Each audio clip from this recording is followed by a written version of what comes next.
बात साल 1953 की है। इस दौरान जवाहरलाल नेहरू प्रधानमंत्री हुआ करते थे और भारत को नया देश बने सिर्फ 6 साल ही बीते थे। इस बीच कोरिया में दुनिया की 3 बड़ी शक्ति अमेरिका, रूस और चीन जंग लड़ रही थी, जिसे आज हम कोरिया वॉर के नाम से जानते हैं। इस दौरान नेहरू ने ऐसी डिप्लोमेसी रची कि तीनों देश लड़ाई छोड़कर बातचीत की टेबल तक खिंचाए और फिर भारत की मध्यस्थता के दम पर युद्ध विराम के कागजों पर हस्ताक्षर हुआ। इस घटना के करीब 60 साल बाद भारत को अब एक ऐसे ही और जंग रुकाने का मौका मिला है। ये जंग चल रही है रूस और यूक्रेन के बीच। कहा जा रहा है कि पीएम मोदी मध्यस्थता कर ये जंग रुकवा सकते हैं। तो चलिए इस वीडियो में बात करते हैं इसी मुद्दे पर।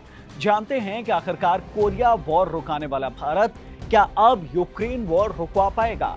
Hello everyone, I am Himanshu and you are watching uncut.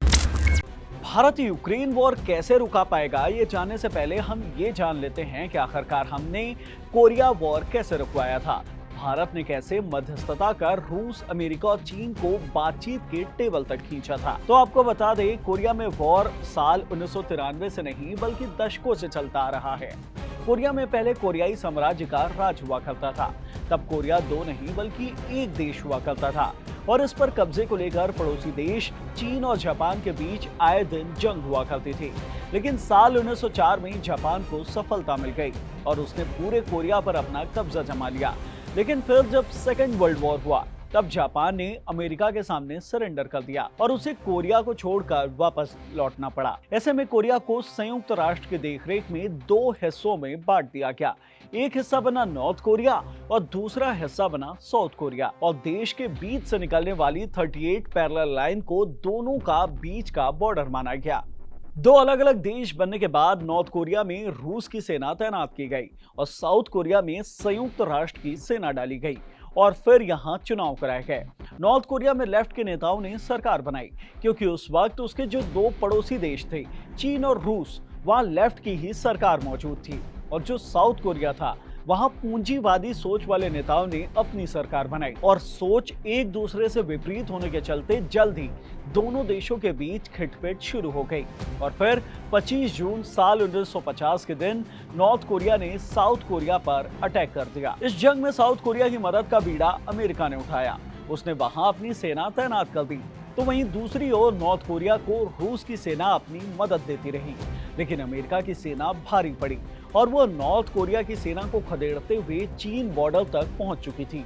ऐसे में चीन ने अमेरिकी सेना पर अटैक कर उसे 38 पैरेलल लाइन तक वापस खदेड़ दिया। इस जंग के चलते 2 साल से ऊपर का वक्त गुजर चुका था। हजारों सैनिक और आम नागरिकों की मौत हो रही थी और लाखों सैनिक घायल हो रहे थे। ऐसे में भारत ने इस जंग को रोकने के लिए मध्यस्थता करने की सोची।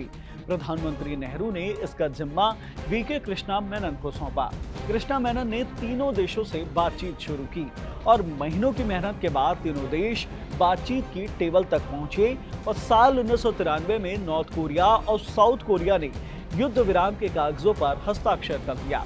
इस जंग के दौरान भारत ने लाखों घायल सैनिकों का इलाज किया था। साथ ही 1,70,000 से ज्यादा युद्धबंदी सैनिकों की मदद भी की थी। नए नए देश बने भारत की ये इंटरनेशनल मामले में पहली बड़ी जीत थी। इस सफलता के चलते पूरी दुनिया में भारत का खूब नाम हुआ। हालांकि इसके बाद चीन ने भारत पर अटैक भी कर दिया था, लेकिन कोरिया वॉर में मध्यस्थता को लेकर भारत ने खूब नाम कमाया था। इस बात को आज 60 साल से भी ज्यादा का वक्त हो चुका था और अब भारत के पास एक और ऐसा ही मौका है। अब भी यूक्रेन और रूस के बीच जंग चल रही है। ये लड़ाई सिर्फ 2 देशों के बीच नहीं है, बल्कि इसमें भी एक ओर से रूस है जिसे इनडायरेक्टली चीन का सपोर्ट है, तो वहीं दूसरी ओर यूक्रेन है जिसे अमेरिका पूरा सपोर्ट दे रहा है और हथियार भी दे रहा है। साथ ही साथ कई यूरोपीय देश भी शामिल है और इस बार भी कोरिया वॉर की तरह यूक्रेन वॉर में भारत ने किसी भी एक देश का पक्ष नहीं लिया है। वो अब भी न्यूट्रल है और लगातार युद्ध विराम की बात कर रहा है। तो चलिए आपको बताते हैं कि आखिरकार भारत कैसे इस बार युद्ध विराम करा सकता है। देखिए, साल 1953 में हुए कोरिया वॉर में और अब यूक्रेन में चल रहे वॉर में डिप्लोमेसी के लेवल पर कई सारी समानताएं हैं जिसका फायदा भारत उठा सकता है।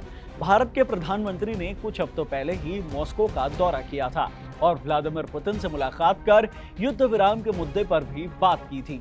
और फिर इटली में जो ग्रुप ऑफ 7 शिखर सम्मेलन हुआ था, वहां भी पीएम मोदी ने यूक्रेन का राष्ट्रपति व्लादिमीर ज़ेलेंस्की से बात की थी। इसके अलावा बीते 1-2 महीने के अंदर पीएम मोदी ने 2 बार ज़ेलेंस्की और पुतिन दोनों से ही फोन पर इस मुद्दे पर लंबी बातचीत की है। और अब पीएम मोदी खुद यूक्रेन के दौरे पर आ गए हैं, यानी कि पीएम मोदी अब फाइनल स्ट्राइक के मूड में है।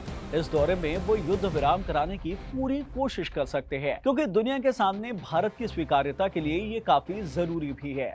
रूस यूक्रेन के बीच छिड़ी जंग के चलते कई देश प्रभावित हो रहे हैं, और अगर इसमें भारत मध्यस्थता करने में कामयाब होता है तो इसका इंटरनेशनल लेवल पर भारत को ही खूब फायदा मिलने वाला है। वैसे आपको बता दें, रूस यूक्रेन वॉर में मध्यस्थता करने की भारत के अलावा तुर्की और चीन ने भी कोशिश की है।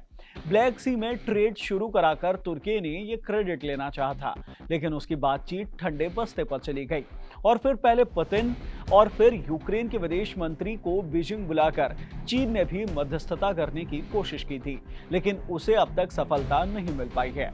लेकिन इस बार भारत के पास इसका बड़ा मौका है, क्योंकि इस मामले में चीन और तुर्की के कंपैरिजन में भारत का पलड़ा ज्यादा भारी है, क्योंकि न सिर्फ अमेरिका के लिए बल्कि रूस के लिए भी भारत काफी ज्यादा जरूरी है, और उनके लिए भारत की बात सुनना एक तरह से मजबूरी भी है, क्योंकि क्वाड संगठन में भारत की एंट्री के लिए अमेरिका काफी ज्यादा उत्सुक है, ताकि वह भारत का साथ पाकर अमेरिका अपना पलड़ा भारी कर सके। तो वहीं दूसरी तरफ ब्रिक्स में रूस को भारत का साथ चाहिए, ताकि वो अपने एक हाथ में चीन और दूसरे हाथ में भारत का साथ दिखाकर दुनिया के सामने अपनी ताकत पेश कर सके। यानी कि अमेरिका और रूस दोनों को ही भारत के साथ की जरूरत है, और इसी जरूरत का भारत नेगोशिएशन कर सकता है, और इसी जरूरत के दम पर पीएम मोदी मध्यस्थता करवा सकते हैं। तो अब आपको समझ में आ ही गया होगा कि कैसे नेहरू की तरह अब पीएम मोदी के पास भी एक जंग रुकवाने का बड़ा मौका है।